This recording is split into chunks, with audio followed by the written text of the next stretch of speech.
Salam damai dan sejahtera di dalam nama Tuhan Yesus Kristus.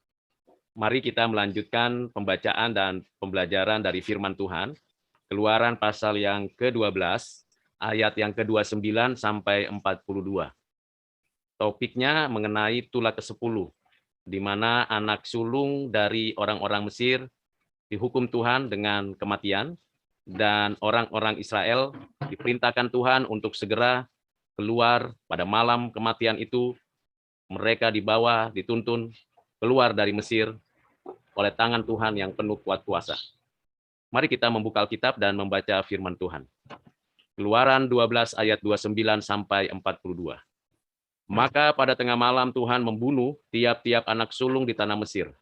Dari anak sulung Firaun yang duduk di taktanya sampai kepada anak sulung orang tawanan yang ada dalam liang tutupan beserta segala anak sulung hewan.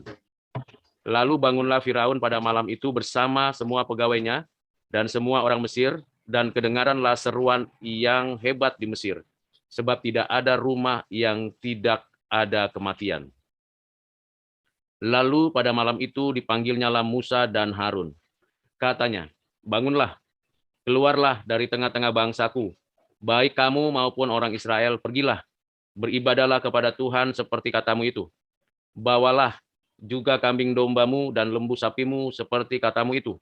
Tetapi pergilah dan pohonkanlah juga berkat bagiku. Orang Mesir juga mendesak dengan keras kepada bangsa itu, menyuruh bangsa itu pergi dengan segera dari negeri itu, sebab kata mereka, nanti kami mati semuanya. Lalu bangsa itu mengangkat adonannya, sebelum diragi dengan tempat adonan, mereka terbungkus dalam kainnya di atas bahunya. Orang Israel melakukan juga seperti kata Musa. Mereka meminta dari orang Mesir barang-barang emas dan perak serta kain-kain, dan Tuhan membuat orang Mesir bermurah hati terhadap bangsa itu, sehingga memenuhi permintaan mereka. Demikianlah mereka merampasi orang Mesir itu. Kemudian berangkatlah orang Israel dari Raamses ke Sukot, kira-kira 600.000 orang laki-laki berjalan kaki, tidak termasuk anak-anak. Juga banyak orang dari berbagai-bagai bangsa turut dengan mereka, lagi sangat banyak ternak kambing domba dan lembu sapi. Adonan yang dibawa mereka dari Mesir dibakarlah menjadi roti bundar yang tidak beragi, sebab adonan itu tidak diragi karena mereka diusir dari Mesir dan tidak dapat berlambat-lambat, dan mereka tidak pula menyediakan bekal baginya. Lamanya orang Israel diam di Mesir adalah 430 tahun. Sesudah lewat 430 tahun, tepat pada hari itu juga, keluarlah segala pasukan Tuhan dari tanah Mesir. Malam itulah malam berjaga-jaga bagi Tuhan untuk membawa mereka keluar dari tanah Mesir, dan itulah juga malam berjaga-jaga bagi semua orang Israel, turun-temurun untuk kemuliaan Tuhan. Demikian pembacaan firman Tuhan. Bagi kita yang berbahagia ialah kita yang mendengar, menyimpan, dan menghayati firman Tuhan, agar kiranya kita mendapat pembelajaran dari kebenaran Tuhan ini. Sebelum kita bersama merenungkannya, mari kita berdoa. Bapa, terima kasih untuk pertolongan-Mu. Kami mau mengerti firman-Mu, dan kami mau menjadi pelaku firman-Mu. Kasihani kami orang berdosa ini ya Bapa. Terima kasih ya Tuhan, dalam nama-Mu Tuhan Yesus kami berdoa bersyukur. Amin. Bapak, Ibu, dan Saudara yang kekasih di dalam Kristus, Tuhan adalah Tuhan yang setia di dalam perkataannya.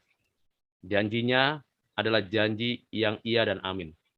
Apa yang dinyatakan Tuhan kepada Abraham, bahwa 430 tahun bangsa Israel ada di Mesir, dan ternyata mereka di sana diperbudak. Bukan sebagai orang asing saja, tetapi diperbudak. Dan bukan hanya orang Israel saja, tapi bangsa-bangsa lain juga ada. Mereka memang dikuasai, ditaklukkan oleh orang-orang Mesir. Tetapi Tuhan adalah Tuhan yang membebaskan. Tidak mengendaki manusia memperbudak sesamanya. Tuhan mengingat perjanjian dengan Abraham dan memperhatikan keluh kesah orang Israel, membawa mereka keluar dari tanah Mesir.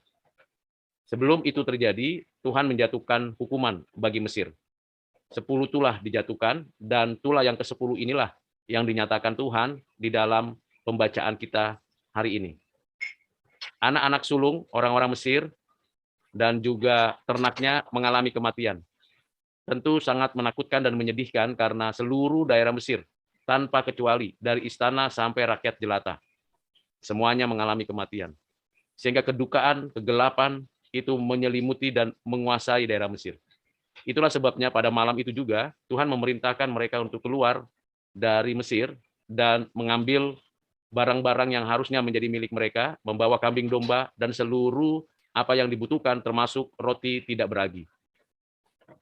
Tenaga sudah disediakan karena mereka sudah makan domba, dagingnya, dan mereka sudah punya kekuatan untuk bisa keluar dari tanah Mesir ini.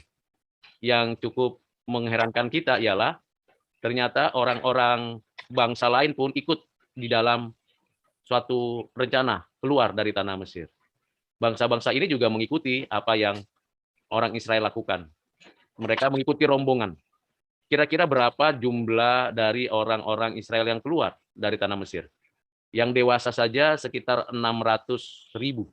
Jadi kalau dikali 2 dan ditambah dengan anak-anak, maka bisa diperkirakan sekitar 2 juta yang langsung migrasi pada malam itu. Dan ini membutuhkan suatu kekuatan yang datangnya dari Tuhan. Tuhan yang memimpin, Tuhan yang mengarahkan, sehingga orang Israel ini keluar. Dan semuanya itu ditujukan untuk kemuliaan Tuhan. Tuhan telah menyatakan namanya dimasyurkan dengan tanda-tanda dan mukjizat melalui penghukuman. Dan Tuhan juga menyatakan untuk terakhir kali bagaimana orang Mesir ini melakukan suatu tindakan dan sikap terhadap orang Israel. Tanpa diduga, dan memang kenyataannya demikian, Firaun dan orang-orang Mesir segera mendesak orang Israel keluar. Bahkan Firaun tercetus dari mulutnya minta berkat kepada Tuhan supaya persoalan ini dapat selesai. Bapak, Ibu, Saudara yang kekasih dalam Kristus, apa pembelajaran yang kita perlu renungkan? Hal yang pertama ialah bagaimana sikap kita terhadap janji Tuhan yang tidak pernah diingkarinya. Pastilah kita harus menyandarkan diri kita kepada janji Tuhan. Karena kita tahu bahwa pengharapan kita ada di dalam janjinya yang setia Tuhan pasti genapkan. Hanya saja kita sering melalaikan atau melupakan janji-janji Tuhan. Bahkan kita anggap itu sesuatu yang tidak mungkin terjadi. Tetapi Tuhan adalah Tuhan yang setia. Kesetiaannya bersifat kekal, tidak berubah. Hal yang kedua yang perlu kita dapatkan pelajaran adalah bagaimana Tuhan juga mengizinkan adanya barang-barang Mesir dan bangsa-bangsa lain untuk dibawa keluar dari tanah Mesir, tanah perbudakan. Ini hal yang perlu untuk kita renungkan bahwa memang ada waktunya kita kembali membawa hasil jerih lelah kita, bahkan dampaknya dari karya Tuhan dalam hidup kita, yaitu mengajak orang lain bebas dari perbudakan. Orang lain pun, bangsa-bangsa lain yang tidak mempercayai janji Tuhan yang dikaruniakan Tuhan kepada Abraham dan keturunannya, juga menyaksikan bagaimana Tuhan yang disembah oleh orang Israel adalah Tuhan yang berdaulat dan berkuasa. Itulah sebabnya mereka menyaksikan itu dan mereka pun ikut untuk keluar dari tanah Mesir. Mereka bergabung terhisap dalam kumpulan orang-orang Israel. Bisa jadi inilah yang jadi nanti pemicu mereka untuk melakukan tindakan yang tidak berkenan di hati Tuhan. Namun tetap saja yang menjadi pendorong atau yang membuat mereka tidak taat pada masa perjalanan mereka ke tanah Kanaan adalah hati mereka yang memberontak kepada Allah.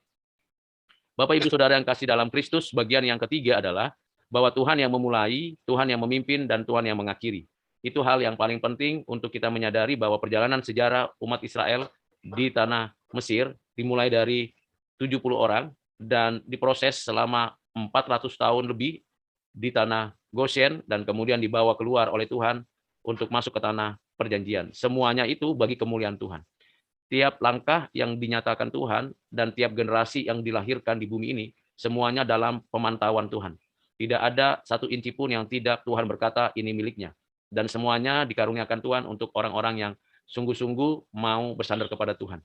Bagi kemuliaan Tuhan, sungguh ini sesuatu yang tidak mudah dimengerti pada waktu itu. Tetapi pada waktu kini kita dapat memahaminya karena kita bisa belajar dari sejarah.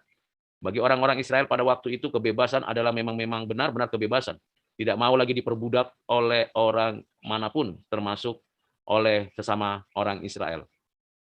Hal yang menarik dari perkataan yang disampaikan Tuhan dan dituliskan di dalam teks ayat yang kita baca tadi adalah mereka disebut oleh Tuhan di dalam teks ini melalui tulisan Musa bahwa orang-orang Israel itu disebut sebagai pasukan Tuhan. Artinya mereka disiapkan untuk menjadi prajurit-prajurit Tuhan, bukan melawan Mesir, karena Mesir sudah dikalahkan dengan kekuatan tangan Tuhan, tapi untuk masuk ke dalam perjalanan di padang gurun menuju tanah perjanjian.